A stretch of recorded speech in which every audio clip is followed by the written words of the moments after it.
If there's one thing I'm absolutely fed up of hearing as a cliche, it's that Sonic the Hedgehog had a rough transition into 3D.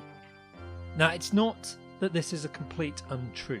There is obviously a kernel, an idea, a solid conceptual foundation behind the people who say that. But the honest truth is, I'm not convinced the facts bear that statement out. Sonic the Hedgehog has had a rough career. That is undeniably true. There are several games, seriously flawed games in that franchise, some of which are so overwhelmingly, commonly, outspokenly, atrociously designed that they have impacted the industry as a whole in a negative way. But to just say it's the transition to 3D that caused this problem is to slightly misunderstand the data. So I've gone on my health. Please have a look at this rather beautiful graph. I've gone back and I've taken review scores from critics right across the 30-year career of Sonic the Hedgehog. Now, these days we'd say, oh, we have Metacritic for this. Well, Metacritic has several pros and cons. I'm just looking at critics' responses. I'm not looking at fan feedback. There's too many things that impact the fan score, the consumer score. And I'm looking here not for what the Sonic the Hedgehog fan-based community thinks. I'm looking at what the video games industry, which Sonic is a part of, what does critical reception of his peers make of the game? So, when you look at the reviews of the critics at the time, I'm only looking at reviews that came out on the year, or if it came out at the end of the year, at least within 6 months of the game's release. So these are the contemporary feedback and the way the game was received when it came out, when it was still fresh and new. And we don't have Metacritic for this. The reason we don't is that Metacritic only really came into being around the millennium. So for everything from Sonic Shuffle onwards, we have Metacritic. And it get more and more reviews for anything from sort of after Sonic Adventure 2. But before then, there is no common Metacritic score. What you used to have in the video games industry were magazines, various publications, some of them monthly, some of them quarterly, some of them fortnightly or weekly even. Some of them would be dedicated to a particular publisher, like a Sony or Nintendo Power. Some of them would be dedicated to just Electronic Games Monthly, everything. And these magazines would regularly review, and thanks to the sterling work of the website SEGA Retro, who has been compiling as many of these reviews and actually scanning and scoring them in a pretty similar scoring system to metadata as possible.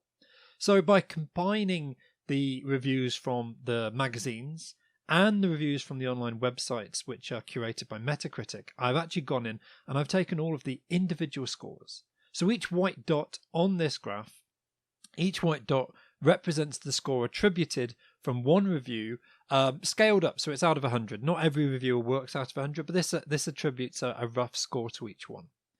And you can't just take one publisher, one reviewer, one critic's choice. It's kind of the amalgamation, the critical consensus of all of these that I'm interested in. Some websites, such as IGN, are famously antagonistic towards Sonic the Hedgehog. What was it that IGN said? Sonic the Hedgehog has never been good, and we need to accept that. I'm sorry, it's absolutely not true. If we zoom in here on the early days of Sonic the Hedgehog, if we look at those very few original games, we can see that when Sonic the Hedgehog first came out in 1991, both the Sega Genesis Mega Drive and the Sega Master System games were some of the top games of their respective consoles. Sonic the Hedgehog, both the original game and the Master System, it's not a demake, it's not the same game, it's a very different game, but they've scored incredibly highly, with average review scores of over 91-92% for both of them.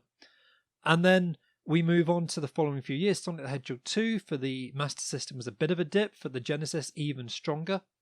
We then have a couple more Game Gear and Master System spin-off games. It's interesting that the Game Gear and Master System spin-off games got progressively less well received as time went on, whereas the Mega Drive and the Genesis and the Sega CD games sort of held their stance with an average of around 90%. Certainly as time went on, as we advanced through to 1994, there were signs that the industry was getting tired of the Sonic formula. the review scores were not as tight-knit. They weren't consistently upper 90s. There was a growing rebellion of critics saying, well, we've seen this before. So by the time we get to 1994, we've got Sonic the Hedgehog, Sonic and Knuckles. The review scores, it's pretty consistent. Sonic has established himself as a top-tier franchise. You've got some spin-off games on the less powerful sort of handheld or less powerful Master System console. But these games are doing well. The game which changed all of this, ones the outlines here are things like Sonic Labyrinth, Sonic Drift 2, Knuckles Chaotix, all of these sort of spin-off, and then Sonic 3D Flicky's Island, the isometric game developed by Traveller's Tales. This sort of run of games after Sonic and Knuckles did tarnish the franchise. You've got averages dipping down from about 75 up to 80, and definitely a contingent of critics who really did not like these games, with some review scores for the first time scoring below 50%. And I want to hazard here exactly what I mean by below 50%. What grade do you give a game to make it worth playing? Well, the truth is the grade doesn't matter. If you see something you enjoy in a game, you go and play it. It doesn't matter what the critics think. It doesn't matter whether it's objectively bad. If you can find enjoyment in something, you should play it. You should enjoy whatever you can in all of these. But I think the critical consensus would be that anything over 70% is considered good. And from sort of 69 down to 60 or 50%, that's the game has some strengths, but there's undeniable flaws that are holding it back. And then once you're below 50%, certainly when you're under 40%, this means the game has horrific, bad flaws to it that make it potentially unplayable. Now, that doesn't mean that there's no game under 40% that no one can get enjoyment from. If there's one thing the Sonic fan community has proven, someone can get enjoyment out of everything if they try hard enough. But the first game to be undeniably called out as an absolute failure within the Sonic the Hedgehog franchise was a game that, quite frankly, I can't find that many reviews for, because it was so bad, but it was also so obscure that no one even bothered mentioning it. This is Sonic Blast. It came out after Sonic 3D, but it came out for the Game Gear and the Master System in some territories. And it took that sort of 3D design sprites the same way sort of Sonic 3D and Donkey Kong Country did, and it put them on a Game Gear / 8-bit console hardware strength. The game just functionally struggled to run. It looked appalling. This was such a downgrade. And the one thing that sort of looking at this time period really tells you is that the 8-bit, when Sonic the Hedgehog first appeared on 8-bit consoles, he was actually at the top of his game. This was as good as it got. And for every successive 8-bit console game that came afterwards, there was a little bit of a dip and a tarnish in quality. The 16-bit games, the Mega Drive and then the Sega CD, not so much Knuckles Chaotix, they maintain that high quality bar. They kept that threshold where there are, even if after you pass Sonic 2 the freshness is gone, they're still able to get a lot of review scores in the 90%. And even Knuckles Chaotix got some review scores in the 90%. But this tag team approach, the unique twist they did to that gameplay, it started turning people off. By the time we get to 1995, 96, 1997, Sonic the Hedgehog is no longer a consistently top-tier franchise guaranteed to be in the upper echelons of gaming. It's become something with a much more varied quality. But then Sega approaches its entrance to the Sega Dreamcast, their final console. And you've got this run. Sonic R, just a step before that, Sonic R was actually surprisingly well received comparatively to what came before it. The average review scores are from around 75 to 85%. It's actually fairly strong. But then we hit a double whammy of Sonic Adventure for the Sega Dreamcast and the handheld release Sonic Pocket Adventure for the Neo Geo Pocket. These two games are phenomenally well reviewed, incredibly well received by the community. And this is one of the things that always bothered me. I can see the flaws in Sonic Adventure. I can look back and it's a janky game. But for 1998, it was cutting edge and it reviewed incredibly well. For 1998. I would argue Sonic had a rough transition to 3D in the same way that almost every video game franchise had a rough transition to 3D. Super Mario 64 and Ocarina of Time on the Nintendo 64 made it look easy. But I would, even in 2021, at the end of 2020, when Nintendo released a HD port of Super Mario 64, I saw a large contingent of people looking back at this game and saying, I thought I was told, everyone told me this was the gold standard of 2D to 3D conversions. And a lot of people sort of reviewed and critically looked at Super Mario 64 and said, actually, it's not that much better than all the other 3D conversions. So you've got Sonic, you've got Rayman, you've got Mario, all these franchises moving from 2D to 3D. It was a challenge. And Sonic Adventure did a lot of things that by today's standards are unacceptable. I'm not a defender for the game. But for the standards of what was in the market in 1998 and the start of 1999, it was an incredible experience. And if you're able to put yourself in the mindset of what games were like back then, there's so much to enjoy in Sonic Adventure. There's so much it does that is also potentially annoying and that has dated horribly. But for 1999, this was an amazing game. Then you've got Sega spoiling things almost immediately with their spin-off game, aping what the Mario Party franchise had done. You've got a game called Sonic Shuffle, which was incredibly divisive. And the average score is around 55, but you've got scores right down from the low 40s up to the high 80s. It's not that the game was unquestionably bad. There are some critics who really liked it. But if Sega wanted to mimic what Nintendo was doing with the Mario franchise in terms of putting their mascot on everything and just sticking the label on it, they needed to do far better than this. But then we've got Sonic Adventure 2, the last Dreamcast game. It's not quite as universally widely praised as Sonic Adventure was, but it's still up there in the conversation. Its average is still around 90%. Sonic Adventure 2 was the last game that Sega made for a console they actually manufactured. It's the last time that Sonic Team were working on hardware that they knew inside and out. Following Sonic Adventure 2, you've got a release of Sonic Advance on the Game Boy Advance, and then a re-release of Sonic Adventure 2, rechristened Sonic Adventure 2 Battle on the GameCube.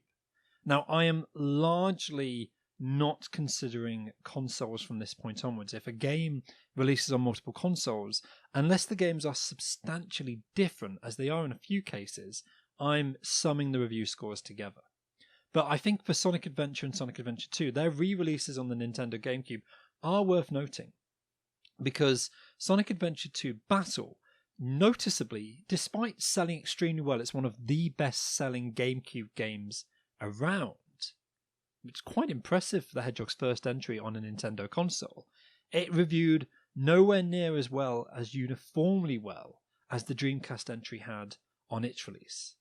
This is kind of the dip between Sonic Adventure to Sonic Adventure 2, then to Sonic Adventure 2 Battle, shows you how fast the gaming landscape was changing over this period from 1999 to 2002, 2003.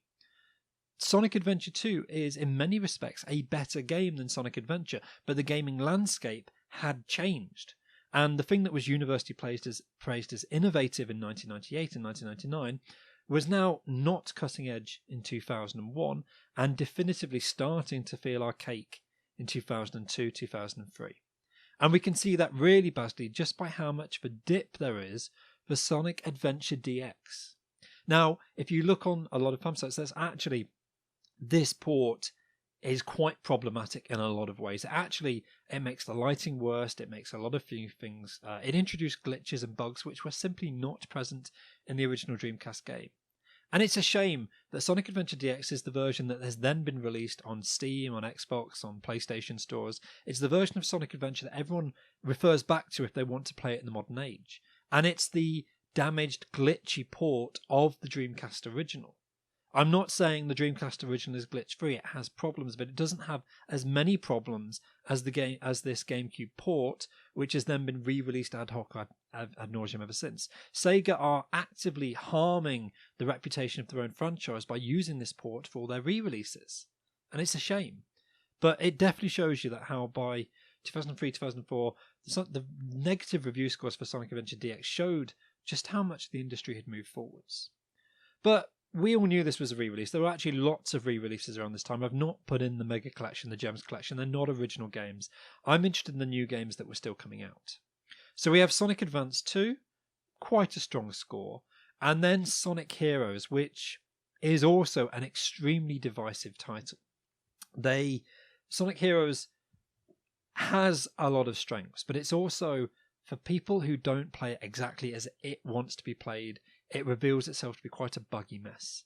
There's actually reports of the testers who were submitting feedback to the developers during the final stages of production. They were told, if the game doesn't physically crash, it's not a bug. So visual effects, characters warping through the floor, clipping through walls, all of that was just allowed into the franchise with no quality control whatsoever. And it's a shame, because the mark that was Sonic Heroes kind of sort of sets the tone for where Sonic was from this point onwards. It's made the transition to 3D. It did it well in 1999. It kept that up to 2001. But since Sega stopped being a hardware manufacturer, you've now got this extremely divisive range with review scores right the way from the low 90s, but then also all the way down to the low 30s. After Sonic Heroes, we then have a little bit of a rut. That led into the car crash that was Shadow the Hedgehog.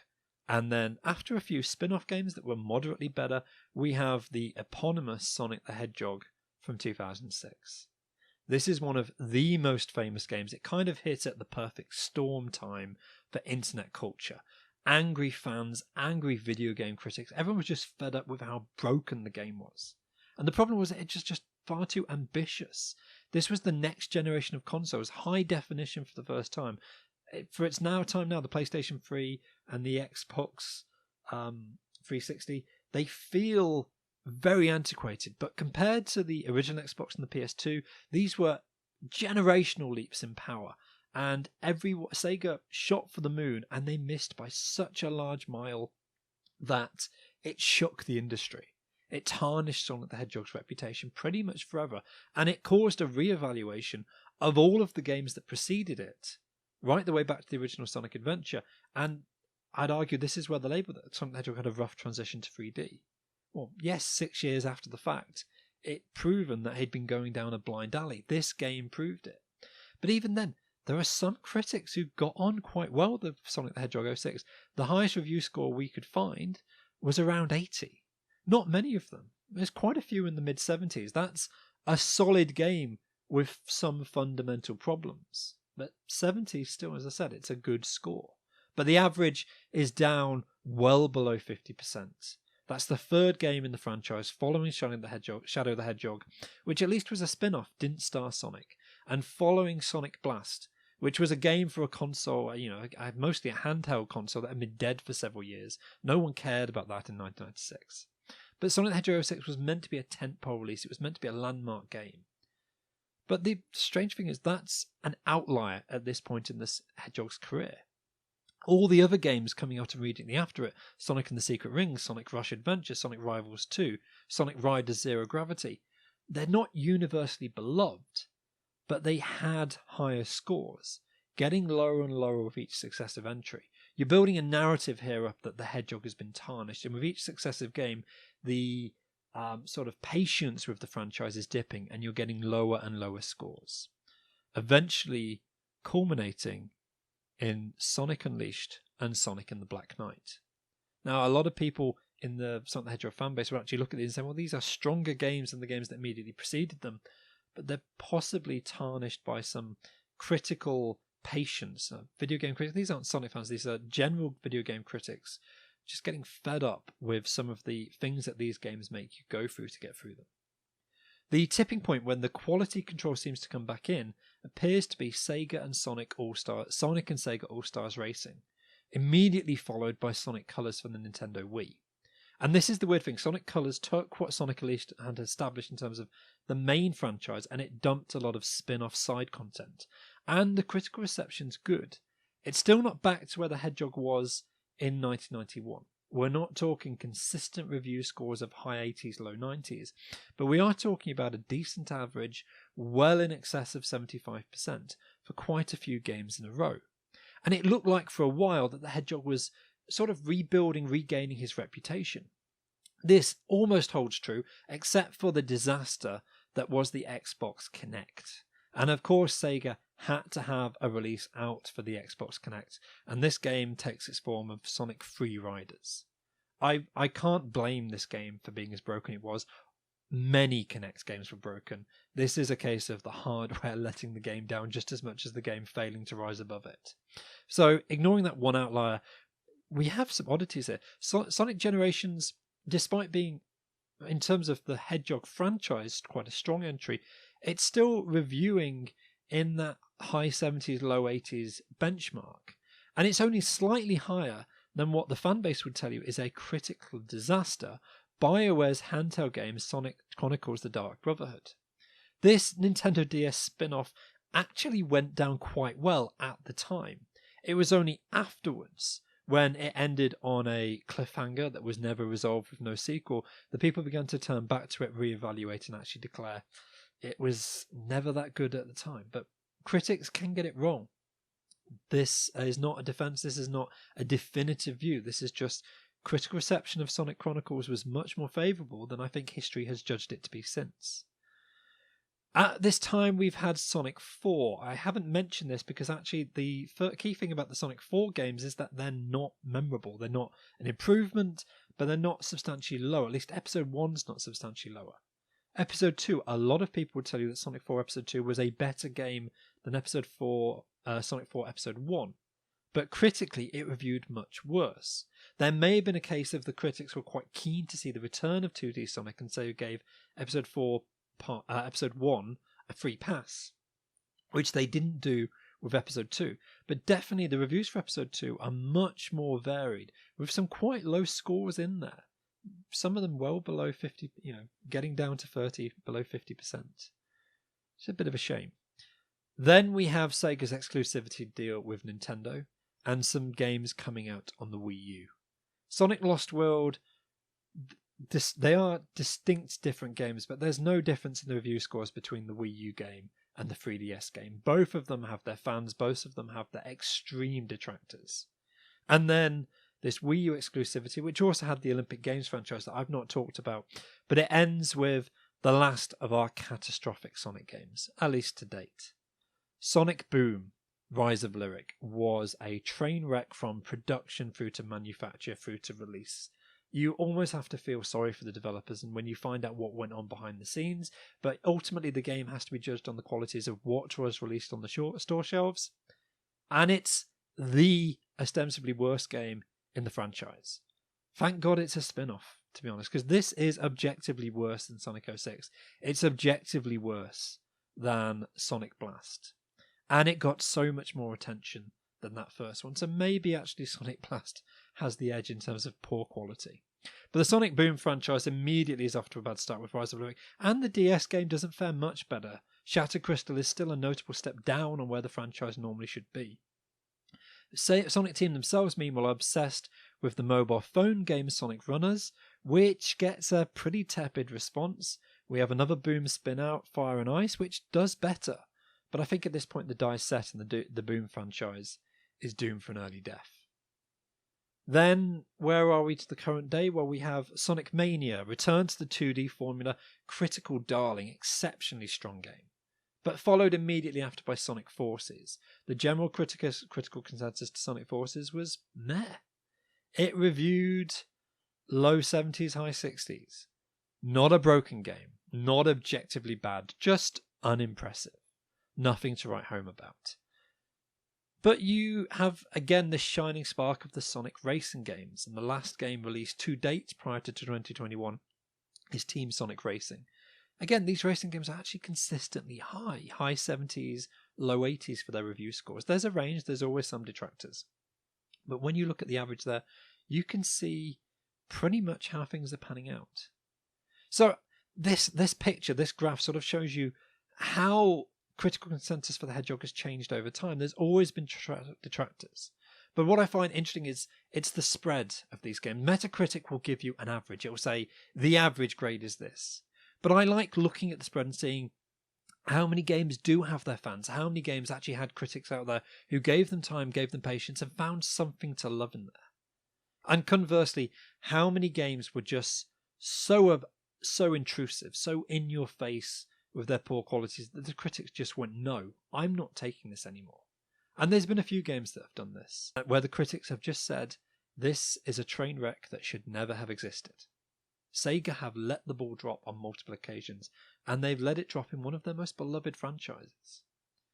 And when you look at sort of all of this over history, when you take sort of the critical average of each of these and plot them out, it's weird that you can draw a downwards trend. But what I see consistently is it's not so much the trend, it's how inconsistent everything is. The trend is downwards, but there's a consistent run of high quality games. There's also a consistent run of 3 or 4 absolute travesties that mar the whole franchise. So what happens if we just pull out the core Sonic games, the actual tentpole releases that ignore the spin-offs and just say, we want to look at Sonic, what Sega Sonic team believes is a premier Sonic game? You don't avoid that problem. You've got that run from Sonic Heroes through to Sonic Unleashed, where the critical consensus was even the main Sonic games are ostensibly bad. Shadow the Hedgehog, Sonic 06, and Sonic Unleashed, arguably Sonic Heroes to a certain extent, and then later on Sonic Lost World and Sonic Forces. These are main tentpole releases that are meant to hold the whole franchise up, and they did a lot of damage in the middle. But even Sonic Lost World, it's got this variation, this is the standard deviation, the range of, where the majority of the review scores scored. They're quite divisive titles. They're not objectively bad, the majority of them. They cause a lot of different opinions, and it's difficult to pull out a critical consensus on these. The view is mixed. If I actually, let's ignore the main tentpole Sonic games. If we just look at what are considered the bad games, anything that has an average of well below 70%. One thing I find quite interesting on here, I didn't flag it up when I was going through the games earlier, Sonic and the Secret Rings is only just in this tentpole list. I think history has judged the waggle controls of the Nintendo Wii quite harshly, but for its time and compared to other Nintendo Wii games, this game only just sneaked in with an average below 70%. It was right on the borderline of being above that. But a lot of these other games, you've got a variation in here on the games that actually are damaging and tarnishing the franchise. It's not surprising that Sega declared they were going to delist a lot of titles that had failed to reach a Metacritic average.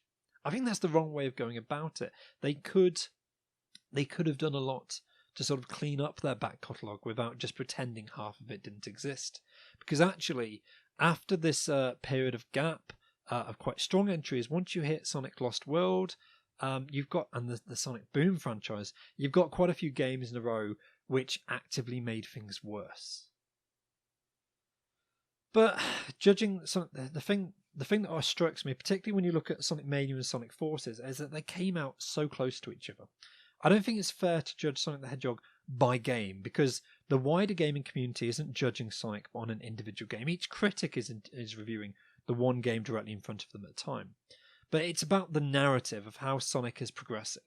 So I want to sum each of the reviews by the year they came out, by the year that the game's released. 2017, the year that Sonic Mania came out, should have been a landmark year for the Hedgehog, but because Sonic Forces came out at exactly the same time, that year's incredibly mixed. You've got high review scores and you've got low review scores. So, what was the best year for Sonic the Hedgehog, and what was the worst year for Sonic the Hedgehog? Well, because the only game that came out that year was Sonic Shuffle, you could argue it was 2000. Apart from, I think, that the world was still living off the hype of Sonic Adventure and Sonic Pocket Adventure in 1999 and 1998.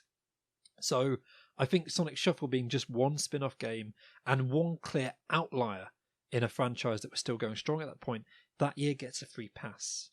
So, without a doubt, it's not 2006. Sonic the Hedgehog 06 was a bad game. There are other middling games that came out. But the year that was Annus Horribilis for Horribilis for Sonic the Hedgehog is 2014. Nothing good came from Sega in that year. And that's ignoring 2018 and 2020 when nothing at all came out of Sonic Team or associated partners. And what was the best year for Sonic the Hedgehog?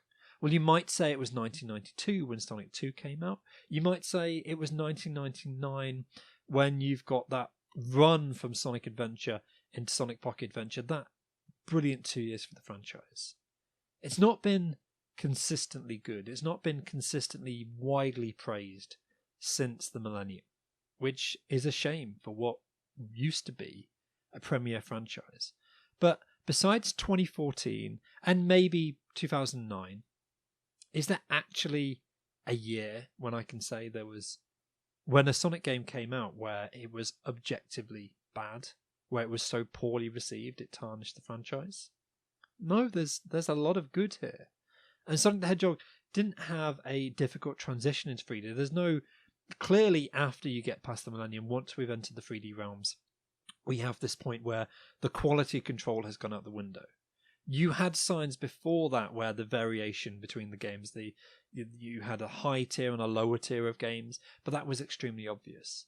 But from 2001 onwards, we now have this point where it's just a pot shot. It's crap luck whether the game is going to be highly received or lowly received. It's about the effort that Sega puts into their franchise.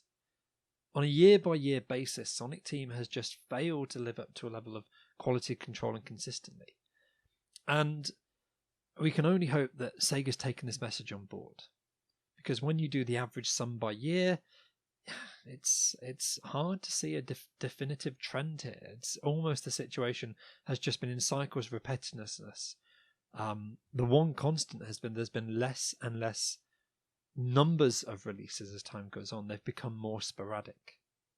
Now, I kind of believe that Sega slowed down the release schedule in order to get a better hand of quality control, but the fact that they absolutely failed to do that kind of puts a lot of other things in question. Although the slowing down of release schedule has been a general trend in gaming for the last 2 or 3 console generations. We've not seen developers be able to regularly put out annual or biannual sequels since the PlayStation 2 days. So, just to finish up, because I said I'm pulling reviews from a range of sources, I just wanted to ask, is there a some people have accused and saying, well, magazines have a very different review outlook to the internet critics. I don't think that's completely true. I've got here the average of all the review scores for the magazines in white and for the internet websites in red. And for this period in the middle, from Sonic Adventure, Sonic Shuffle, through to Sonic and the Secret Rings, maybe Sonic Rivals 2, we've got a good number of reviews from both sources. There's a total of 2,800 reviews being analysed in total across this video, and probably at least 500 to 600 in this window where we have a good number of both magazine and websites.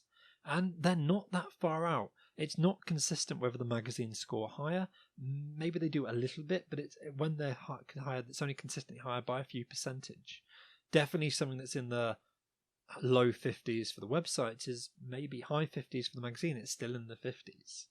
You get more variation as time goes on because of lesser numbers of reviews. We only have 1 or 2 magazine reviews for the later entries. And so the variation here is almost, completely expected, because when you're dealing with just 2 or 3 data points, you can't trust them so much. Famitsu also has a very different outlook from a lot of other review places we're using. I would say the reviews are not all English. Metacritic takes a range of different ones, but the magazines, Sega Ages has corrected French, Italian, Portuguese, Spanish. Definitely predominantly Western, not so many Japanese magazines in there. So maybe this is a Western outlook on the Hedgehog's fortune. If you went to Sonic Team and the Sega development studios themselves, would they recognise this history? Would they acknowledge the successes and failings are the same as what we perceive them to be? Definitely, the life of a Sonic fan is not uniform. There are people who have come onto the franchise and left the franchise at different points over the 30 years. And accessibility of the old titles has varied over that period, as has outlook on the different formulas. We've had the 2D era, the classic era, the adventure era is sort of ballpark for everything up to Sonic 06, and then the booster era for everything from Unleashed onwards. It's a very different changing market, and the critical reception to each of these games, take on its own terms, shows just absolute lack of consistency. But to answer IGN's comment, was Sonic the Hedgehog ever good? Of course it was. Did it have a rough transition into 3D? Not at the time it didn't. It definitely shows its age now, but it made that transition. It lost its way, I'd argue, when Sega stopped being a hardware developer. But that's not to say there's been no good Sonic games since. There's been tons of them. And every game on this list, I've met at least one fan who will swear blindly it's the best game ever. Except for Sonic Blast for the Game Gear and Master System. Nobody likes or cares about that